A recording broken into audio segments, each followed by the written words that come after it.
महबूबा मुफ्ती और डॉक्टर फारूक अब्दुल्ला को lieutenant governor Manoj Sinha ने पीछे छोड़ दिया है।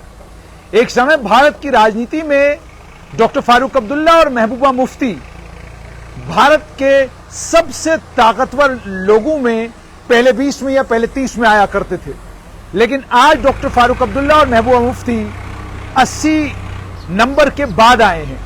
इंडियन एक्सप्रेस ने एक सर्वे के मुताबिक भारत में सबसे ताकतवर लोग कौन हैं उनका चयन किया है। नंबर 1 पर प्रधानमंत्री नरेंद्र मोदी हैं, नंबर 10 पे national security advisor Ajit Doval हैं और नंबर 24 पे जम्मू कश्मीर के उपराज्यपाल मनोज सिन्हा हैं। मनोज सिन्हा को क्यों 24वां भारत का सबसे ताकतवर आदमी कहा गया है?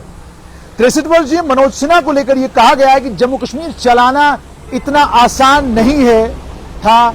आर्टिकल 370 के एब्रोगेशन के बाद जम्मू कश्मीर का खास दर्जा छीन लिया गया था। उसके बाद गिरीश चंद्र मुर्मू जम्मू कश्मीर के लेफ्टिनेंट गवर्नर थे, लेकिन गिरीश चंद्र मुर्मू 1 साल के अंदर अंदर उनका ट्रांसफर हुआ। उसके बाद मनोज सिन्हा जब जम्मू कश्मीर आए, चूंकि वो एक राजनीतिक व्यक्ति थे, उनको लेकर अटकलें ये लग रही थी कि शायद जम्मू कश्मीर की खतरनाक राजनीति में शायद मनोज सिन्हा कामयाब नहीं हो पाएंगे। लेकिन मनोज सिन्हा आए और आज 3 साल का कार्यकाल उनका मुकम्मल हुआ है और इस 3 सालों के अंदर अंदर मनोज सिन्हा ने लगातार जम्मू कश्मीर के उपराज्यपाल बने हुए हैं। और यह भी कहा गया है कि केंद्र में लोग ये भी मानते हैं कि जो परिवारवाद वाली राजनीति जम्मू कश्मीर में अब्दुल्ला और मुफ्ती परिवार जिसे रिप्रेजेंट करता है, वो पुराना दौर था, पुराना वक्त था। अब नई शुरुआत करने की जरूरत है। उसी नई शुरुआत की तलाश में मनोज सिन्हा जम्मू कश्मीर में हैं और उन चेहरों की तलाश कर रहे हैं जो चेहरे आने वाले कल में जम्मू कश्मीर की राजनीति को एक नई दिशा और एक नई दशा दे सकते हैं। मनोज सिन्हा को लेकर यह भी कहा गया है कि जो मनोज सिन्हा को यह काम भी सौंपा गया है कि आप जम्मू कश्मीर संभाग में उन नेताओं को ढूंढिए जो सीनियर जो नेता हैं और जो जूनियर नेता, यानी जो पुराने जम्मू कश्मीर के राजनेता हैं और जो नए चेहरे उभर कर आ रहे हैं, उनके बीच में जो गैप है उसे ब्रिज करें। उसके अलावा सिर्फ इतना ही नहीं, एफडीआई भी घाटी में पहली बार एक लंबे समय के बाद हुआ है। 2 स्क्रीन वाला सिनेमा मल्टीप्लेक्स और एक बड़ा शॉपिंग मॉल उस पर काम हो रहा है और ये भी बहुत बड़े बदलाव हैं। और सिक्योरिटी चैलेंजेस के बावजूद ये सारा बदलाव जम्मू कश्मीर में हो रहा है। और अपने डेवलपमेंट के एजेंडा को आगे बढ़ाने के लिए लेफ्टिनेंट गवर्नर मनोज सिन्हा ने हर समय ये माना है कि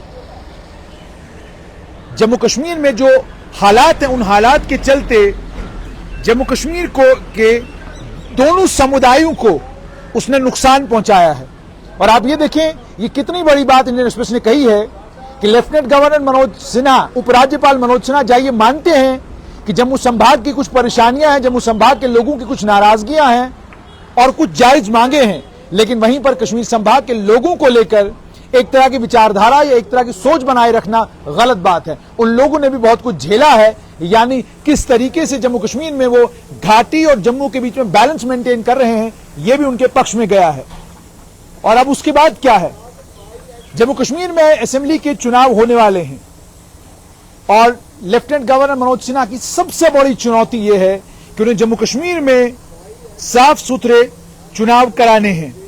और यह भी आपको बताएं कि वो रामधारी सिंह दिनकर की जितनी भी पोएमें हैं, उन तमाम पोएम्स को वो कोट करते हैं और इसमें सबसे इंपॉर्टेंट है रश्मि रथी, उसे भी वो बहुत ज्यादा कोट किया करते हैं। ये उनके बारे में कहा गया है। और उसके अलावा लेफ्टिनेंट गवर्नर मनोज सिन्हा को लेकर कुछ और बातें जो प्रचलित हैं वो भी आप तक पहुंचानी बहुत ज्यादा जरूरी है। जिस समय लेफ्टिनेंट गवर्नर मनोज सिन्हा को जम्मू कश्मीर भेजा गया था, उस समय वो 3 टाइम के मेंबर पार्लियामेंट थे। एमओएस इंडिपेंडेंट चार्ज था उनके पास कम्युनिकेशंस का। उसके अलावा एमओएस रेलवेज वो रह चुके थे नरेंद्र मोदी की पहली सरकार में। और उसके बाद 2019 के लोकसभा चुनाव में वो गाजीपुर क्षेत्र से चुनाव हार गए और चुनाव हारने के बाद लेफ्टिनेंट गवर्नर उपराज्यपाल मनोज सिन्हा को कुछ और जिम्मेदारियां सौंपी गई।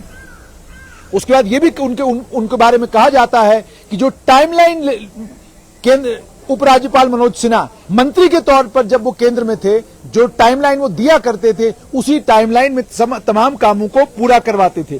और सिर्फ इतना ही नहीं, जुलाई 2016 के पहले हफ्ते में जब वो टेलीकॉम मंत्रालय के मंत्री बने, उनका पहला काम था कि भारत नेट का 1 लाख गांव को ब्रॉडबैंड इंटरनेट से जोड़ना दिसंबर 2017 तक। और उन्होंने ये इंश्योर किया 2017 के पहले उन्होंने ये सारी चीजें मुकम्मल की। उसके बाद एमओएस रेलवेज के तौर पर उन्हें कहा गया कि रेलवे प्रोजेक्ट उत्तर प्रदेश और बिहार में लगवाइए, उसे भी समय पर उन्होंने पूरा किया।